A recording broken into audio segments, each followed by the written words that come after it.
하나님께서 우리를 창조하신 목적은 하나님을 찬송하라고 우리를 창조하신 줄로 믿습니다. 아버지, 우리가 죄악 가운데 그것을 우리가 잃어버렸지만 예수 그리스도를 이 땅에 보내주시고 우리의 모든 죄악들을 다 예수 그리스도의 보혈로 용서해 주심으로 말미암아 다시 한번 주님을 찬송할 수 있는 자로 세워주시고 인도하신 것이 인하여 감사를 드립니다.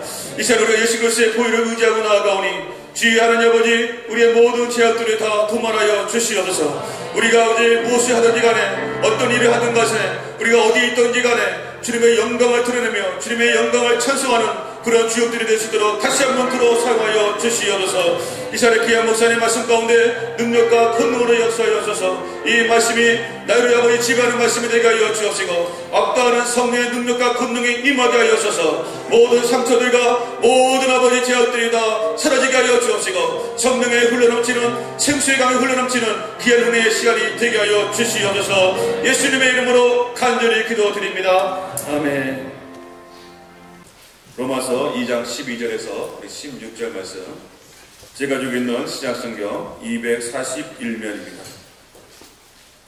241면입니다. 예, 오늘 이 새벽에 우리에게 주시는 계시의 말씀으로 받으시기 바랍니다. 12절 말씀 제가 먼저 읽도록 하겠습니다. 무릇 율법 없이 범죄한 자는 또한 율법 없이 망하고 무릇 율법이 있고 범죄하는 자는 율법으로 말미암아 심판을 받으리라. 하나님 앞에서는 율법을 듣는 자가 의인이 아니요 오직 율법을 행하는 자라야 의롭다 하심을 얻으니 율법 없는 이방인이 본성으로 율법의 일을 행할 때에는 이 사람은 율법이 없어도 자기가 자기에게 율법이 되나니 이런 일들은 그 양심이 증거가 되어 그 생각들이 서로 혹은 고발하며 혹은 변명하여 그 마음에 새긴 율법의 행위를 나타내는 함께 읽습니다. 곧 나의 복음에 이른 바와 같이 하나님이 예수 그리스도로 말미암아 사람들의 은밀한 것을 심판하시는 그날이라. 아멘. 우리 이 시간은 지금은 복음과 은혜의 시대다라고 하는 제목으로 박시구 담임 목사님 하나님의 말씀 선포해 주시겠습니다. 할렐루야. 복음과 은혜가 우리를 사로잡고 나아가기를 주님의 이름으로 간절히 소원합니다. 사도 바울은 로마서를 시작하면서 자기 자신을 예수 그리스도의 종이라고 선포를 했습니다. 예수 그리스도가 내 인생의 주인이요, 또 그리고 자기는 그 복음을 전하는 전권 대사라는 거죠. 그래서 스스로를 가리켜 사도라고 이렇게 자기 자신을 고백합니다. 사도는 이 복음을 위해서 살아 주거나 그것을 전하고 그러한 삶을 살아가게 되는 과정입니다. 그런 삶을 자기는 살겠다는 것이죠. 자, 그렇다면 이 복음을 전하는 데 있어서 사도 바울이 이제 접근하는 방법이 있습니다. 그것은 무엇이냐면 복음을 선명하게 전하기 위해서 죄라는 것에 대해서 선명하게 밝히고 있습니다. 예수 믿는 것이 확실한 사람은요, 죄가 무엇인지 확실히 아는 사람입니다. 예수 믿는 것이 이렇게 왔다 갔다 하는 사람들이 있어요. 이런 사람들은 대개는 다 죄가 무엇인지 확실히 안 나타났기 때문입니다. 그러니까 십자가의 피가 얼만큼 강하냐, 그것은 사실은 죄가 얼만큼 자기가 죄인인가를 분명히 아는 사람들은 십자가가 선명합니다. 그런데 죄가 무엇인지 잘 모르고 죄가 선명하지 않은 사람들의 특징은 십자가가 선명하지 않아요. 복음이 선명하지 않습니다. 사도 바울은 먼저 모든 사람들이 다 죄인이라는 일반적인 죄에서 출발을 하는데요, 그 죄의 시작이 마음의 타락으로부터 왔다는 것이죠. 그래서 이 마음이 생명의 중심인데 이 마음이 타락하면서부터 모든 인간들은 결국에는 죄악된 존재를 가게 되는데, 이런 마음의 타락을 얘기하면서 가르쳐주는 중요한 범죄 중에 하나가 성적인 타락을 이야기합니다. 이 성적인 타락의 특징은요, 보통의 죄악들이 죄 행위를 저지르면 밖으로 표출되는 거예요. 반면에 이 성적인 죄악들은 자기 자신의 심령과 내면을 타락시켜 버린다는 거죠. 그래서 성적인 범죄가 무서운 겁니다. 특별히 이 성적인 범죄는 시작을 하면 왜곡되기 쉬워요. 그래서 뭐 동성애자나 레즈비언이나 또 게이나 호모섹슈얼이나 이런 얘기들이 성경 속에 등장하는 것이고, 그렇게 치닫는 인간을 내버려뒀다, 유기했다, 이렇게 성경이 표현하고 있는 만큼 인간은 성적으로 타락했음을 볼 수 있습니다. 여러분 잘 아는 것처럼요, 이 성적인 범죄가 일어나면 물귀신 작전입니다. 혼자 바람피고 끝나는 게 아니에요. 가족이 다 몰살하는 경우도 있고요. 또 그리고 국가적인 어떤 배경 속에서 보면 어떤 스파이나 여러 가지 그런 내용들이 보면 이 성적인 타락들과 함께 가는 경우들이 대단히 많습니다. 그래서 이 무너지기 시작하는 것이 이런 성적인 범죄, 성적인 타락으로 말미암아 인간은 무너지게 되는 것이고요. 그것들 때문에 결국에는 자신만 죽고 끝난 것이 아니라 모든 사람들을 죽게 만드는. 안타까운 것은 우리 보통 평범한 사람도 누구나 다 이런 성적인 상상력이나 이런 것들에 대한 타락할 가능성이 너무하다는 겁니다. 그러면서 사도 바울이 유대인들에 대해서 죄를 성토하기 시작합니다. 유대인들은 늘 무엇이 쓰냐면 자신들은 하나님을 믿고 하나님의 율법을 가지고 있기 때문에 또 그리고 율법을 많은 부분을 알고 있기 때문에 그 율법을 통해서 우리는 구원을 받을 수 있다라고 얘기합니다. 선민의식이죠. 나쁜 것은 아닙니다. 그런데 중요한 건 무엇이냐면 우리가 율법을 알고 있는 것과 율법을 지키는 것의 차이가 있다는 거죠.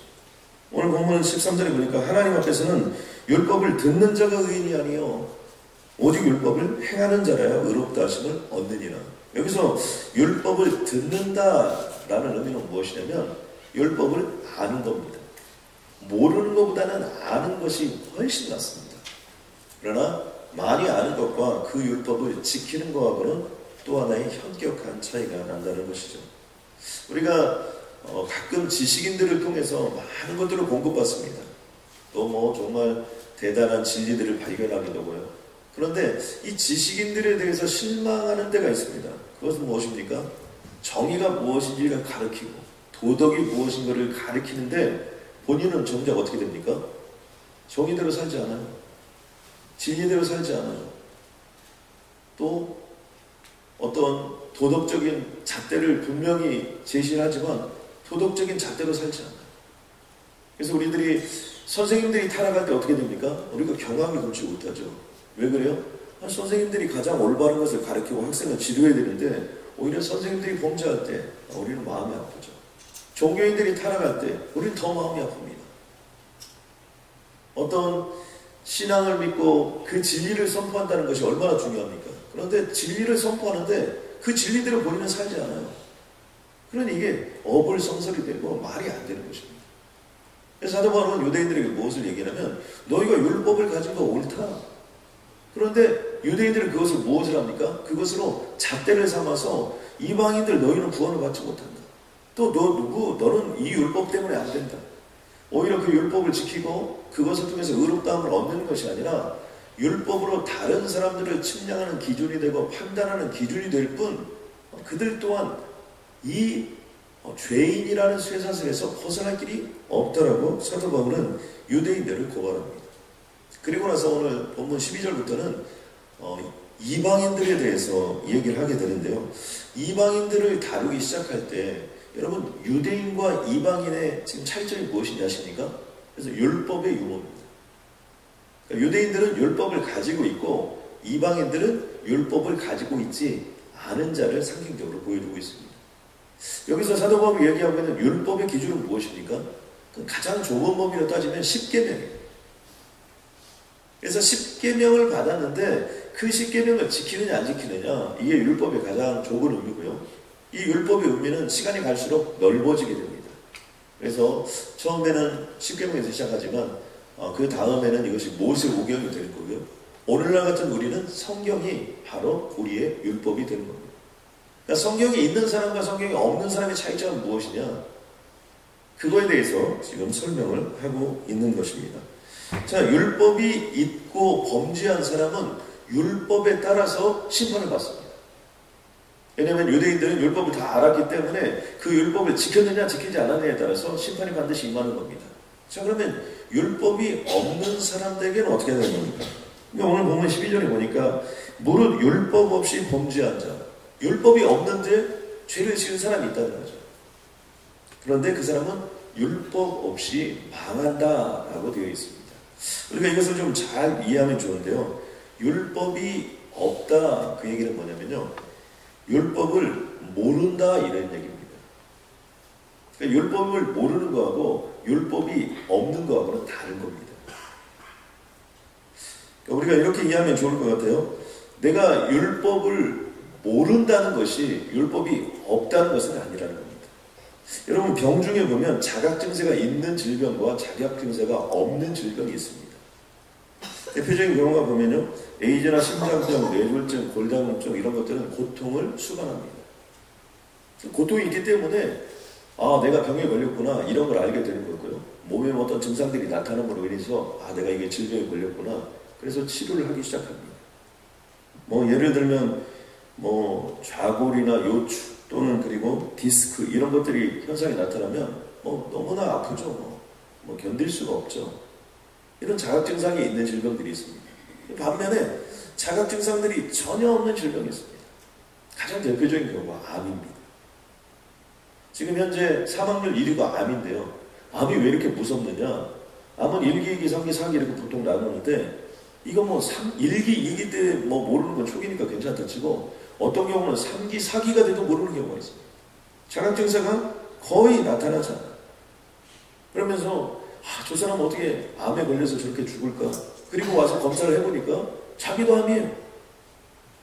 그러니까 이게 암이 무서운 겁니다.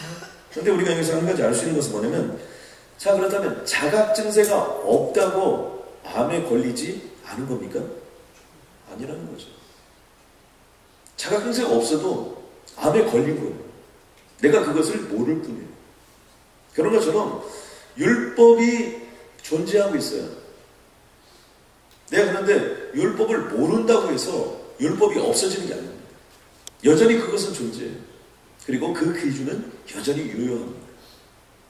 그런데 하나님은 이렇게 설명합니다. 율법 없는 이방인이 본성으로 율법의 일을 행할 때는 이 사람은 율법이 없어도 자기에게 율법이 된다는 것.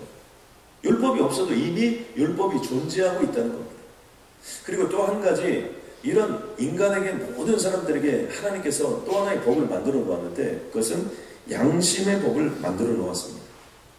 그러니까 율법이 없어도 우리 스스로를 자각하고 체크할 수 있도록 하나님께서는 양심의 법을 만들어 놓았다는 겁니다.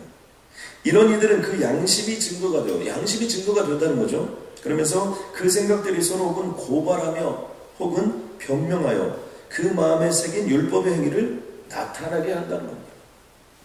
그러니까 모든 이 땅을 살아가는 모든 사람에게는 양심의 법이라는 것이 다 존재하는 거예요. 그렇기 때문에 어떤 일을 행하게 되면 그거에 대한 반드시 반응들이 나타나게 되어 있다는 겁니다. 그러면서 로마서 1장 19절에 보면, 이는 하나님을 알만한 것이 저희 속에 보임이라. 하나님께서 이를 저에게 보이셨느니라. 그러니까 분명히 이 세상을 사는 사람들은요, 예수를 믿든 믿지 않든 신이라는 존재, 하나님이라는 존재를 모를 수 없다는 거예요. 변명할 수 없다는 거예요. 이 땅을 살아가는 모든 사람들은 다 하나님이라는 존재, 신이라는 존재가 있다는 것을 알 수 있도록 하나님이 만들어 놓았다는 겁니다. 문제는 뭡니까? 이 양심이 타락해버린 거예요. 그러면서 디모데전서 1장 9절에 보니까 믿음과 착한 양심을 가지라 이렇게 얘기합니다. 그런데 여기서 참 재미있는 사실은 뭐냐면, 그냥 양심은 양심일 뿐입니다, 여러분. 그런데 이 양심에 자꾸 착한 양심, 옳은 양심 이런 거 붙이는 건 뭐예요? 양심이 타락했다는 거예요. 상징적으로 보는데. 어떤 이들은 양심을 버렸고 이렇게 얘기합니다. 그러니까 양심이 타락했다는 거예요. 그 믿음에 관해서는 파선했느니라. 그러니까 양심이 타락해버리면 하나님을 알만한 것을 내 안에 다 가지고 보여주었는데, 그 보여준 것들의 자각에 대한 부분들이 약해지면 믿음이 파선해버립니다. 그리고 그런 사람의 이름을 여기 써놨어요. 참 안타깝죠, 여러분. 후메네오 알렉산더. 또 대마는 세상을 사랑하여 세상으로 갖고 이렇게 해서 대마 이렇게 표현하고 있습니다. 이것은 뭐예요?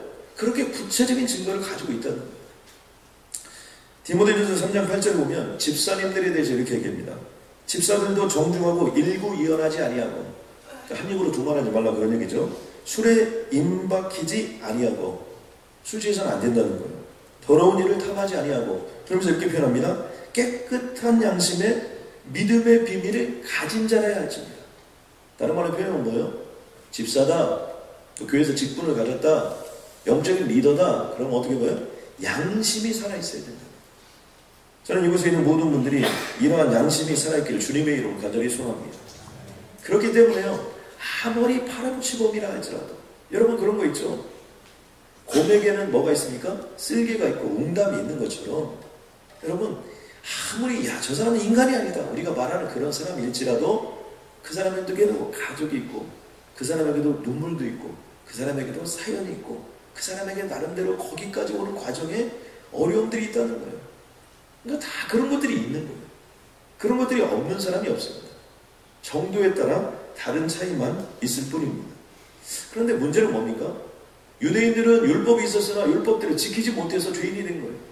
이방인들은요, 양심을 주었으나 양심대로 살지 못해서 어떻게 된 겁니까? 그것으로 말미암아 모든 이방인들도 바로 죄인의 모습 속에 들어가는 거고 심판의 대상 속에 들어간다는 겁니다. 자, 여러분, 우리가 구원받는 기준이 뭡니까? 우리는 무엇으로 구원을 받습니까? 첫 번째는 예수 그리스도를 믿음으로 구원을 받습니다. 여러분 아멘입니까? 그러니까 무슨 일이 있어도 우리는 예수 그리스도를 믿어야 돼요. 또 하나 구원받는 기준이 무엇입니까? 하나님이 의롭다고 칭하시면 우리는 구원을 받습니다. 그래서 로마에서 보면 의롭다는 단어를 많이 써요. 그래서 구원받은 사람을 가리켜서 의인이다 이렇게 표현합니다. 그래서 사도 바울 같은 경우는 용서받은 죄인 이렇게 표현하지 않습니다. 그냥 예수 믿는 사람은 의인이라고 얘기합니다. 자, 그러면 이제 여기서 우리가 한 가지 생각해 봐야 되는 것이 무엇이냐면, 자, 아브라함은 예수를 믿어서 구원을 받았을까요? 다윗은 예수를 믿어서 구원을 받았을까요? 아니라는 거죠. 왜냐하면 아브라함과 다윗의 시대는 예수 그리스도가 없었어요. 적어도 아브라함으로부터 한 2000년 정도 시간이 흘러갔어요. 2002~3년 정도 시간이 흘러갔어야 되는 거고, 다윗으로부터 1000년 후에 예수 그리스도가 탄생하는 겁니다. 아브라함이나 다윗이 예수 그리스도를 땡겨서 믿었던 것이 아니에요. 자, 그렇다면 아브라함이나 다윗은 어떻게 구원을 받을 수 있었습니까? 하나님이 의롭다고 칭해 주셨기 때문입니다. 아멘입니까? 그러므로 여러분 성경에 보면 어떻게 돼요?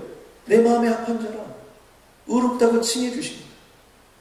그렇기 때문에 우리가 이런 기준으로 될 수 있습니다.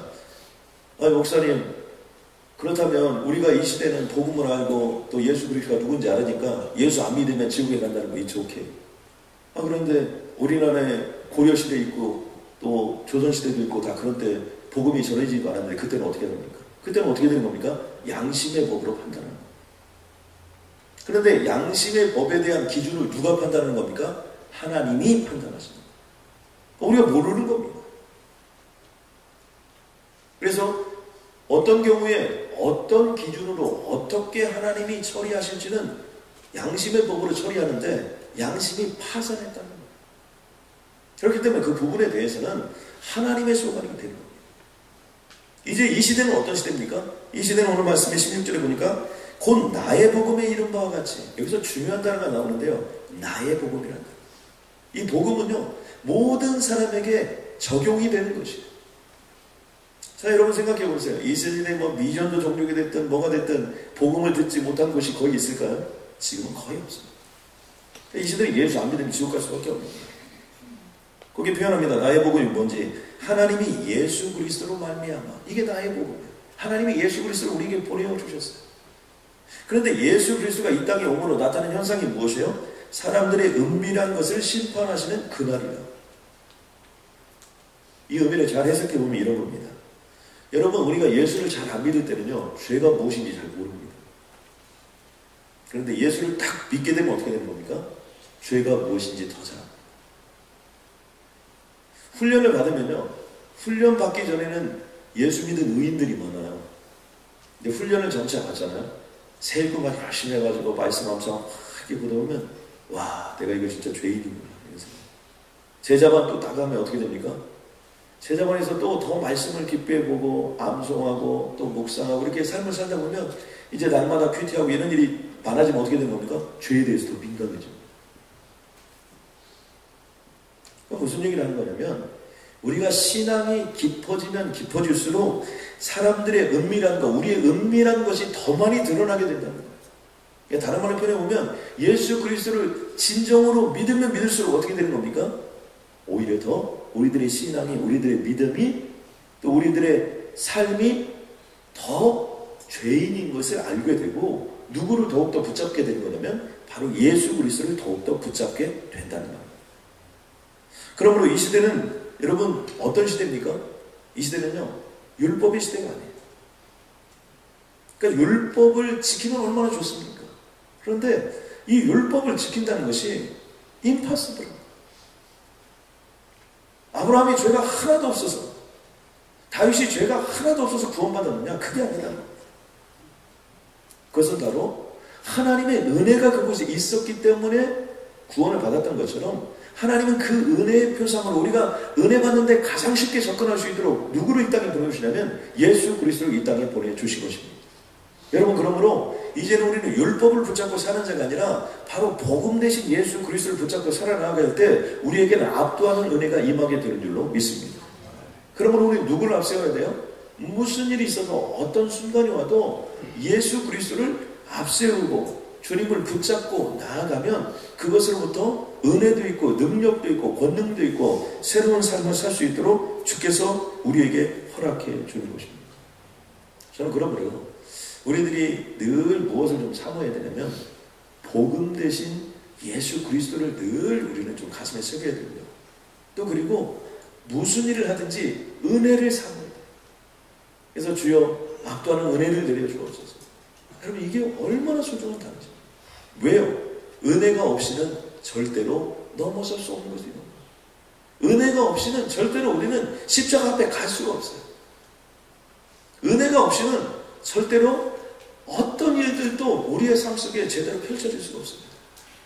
그러나 하나님의 은혜가 임하면 당도한 것이 홍해바다 할지라도 그 홍해바다는 갈라질 것이고, 하나님의 은혜가 임하면 기껏 왔는데 여리고성이 우리 앞을 가로막는다 할지라도 침묵하고 돌기만 하면 하나님의 역사해 주신 줄로 믿으시기 바랍니다. 사도 바울이 그렇게 로마에 가고자 했으나, 로마에 이렇게 애타게 편지를 쓰면서 내가 너희에게 가야 되는 이유들을 이렇게 설명하고 있으나 로마에 갈 수 없었죠. 그러나 하나님의 은혜가 임하면 그는 끝내 로마에 갈 수밖에 없는 것이고, 그런 죄수의 신분에 있으면서도 불구하고 그 신분의 모든 리더십들을 주님께서 갈아엎으셔서 새로운 신분의 역사를 바로 그 사도 바울에게 허락해 주신다는 겁니다. 저는 그러므로 이곳에 있는 모든 분들이 복음으로 말미암아, 은혜로 말미암아 여러분들의 모든 삶이 하나님의 전권 대사로 쓰임받기를 주님의 이름으로 간절히 소원합니다. 이 시간 우리 마음을 마음심으로 한번 기도하기를 소원합니다. 우리 한번 기도할 때 여러분, 우리가 자각증세가 여러분 없다고 여러분 병에 걸리지 않은 것이 아닙니다.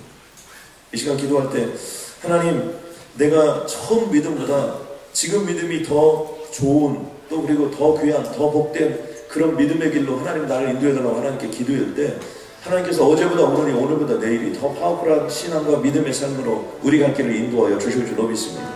여러분, 신앙이 좋아지고 믿음이 좋아진다는 것은 내가 죄인인 것이 선명한, 우리는 아무리 갈아엎어도 죄인이에요. 아무리 깨끗해져도 죄인입니다. 오직 예수 그리스도의 피만이 우리를 의인으로 바꿀 수 있는 것이지 그 어떤 행위에 있는 것이 아닙니다. 지금 사도 바울은 그 얘기를 하는 겁니다. 이 시간 우리 합심을 한번 기도할 때 하나님, 나의 모든 죄악을 용서하여 주옵소서. 머리끝에서 발끝까지 모든 죄악들을 씻어 주옵소서. 오늘 이 새벽의 말씀을 통하여, 이 새벽의 기도를 통하여 내 인생에 있는 모든 죄악들을 쓸어버려 주시옵소서. 하나님, 근그릇, 은그릇, 녹그릇, 여러 가지 그릇이 있지만 깨끗한 그릇을 쓰신다는데 하나님 부흥의 깨끗한 그릇이 되게 해달라고 이 시간 기도하면 주께서 역사하여 주실 줄로 믿습니다. 하나님 감사합니다. 오늘 손을 들어 주님께 기도하는 모든 자들에게 하나님 모세의 축복을 허락하여 주옵소서. 그의 손이 올라간 즉 아버지 하나님의 여호수아가 승리했던 것처럼 오늘 손을 들고 기도하는 모든 자들의 사랑하는 자녀들이 승리할 수 있도록 주님 도와주시옵소서. 하나님, 단순한 승리가 아니라 모든 대적을 무찌르는 영광을 보여주옵소서. 우리가 손을 들고 기도할 때마다 내가 싸우는 것이 아니라 하나님이 싸우게 되는 줄로 믿사오니, 하나님은 한 번도 이 세상에 지지하지 않은 하나님이요 전쟁에 능하신 하나님이심을 믿습니다. 아버지, 역사하여 주시어서 직장과 비즈니스가 5천 가정을 먹이고도 12광주로 남는 기적같은 역사를 허락하여 주시옵고, 하나님, 오늘 이곳에 있는 모든 분들이 정말 5천 개가 넘는 프랜차이즈를 운영하거나 하나님의 역사를 이룰 수 있는 존귀한 아버지의 인생들로 바꿔주시고 역사하여 주시옵소서. 하나님, 물고기 2마리가 보리떡 5개로 산제사 올려드릴 때마다 주님 흠양하여 주시고 축사하여 주시고 축복하여 주셔서 그 영광을 보게 하여 주옵소서. 하나님, 우리에게는 오직 은혜의 시대를 살아가고 복음의 시대를 살아가기에 무슨 일을 하든 오직 예수님만 앞세우는 인생들이 되게 하여 주옵소서. 어떤 일이 있어도 십자가를 앞세우고 주님의 이름으로 나아가서 반드시 승리하는 귀하고 복된 인생 되게 하여 주옵소서. 오늘 하루도 역전의 주님을 붙잡고 승리하는 인생으로 주께서 친히 인도하여 주시길 간절히 소원하며 예수님의 이름으로 기도드렸습니다.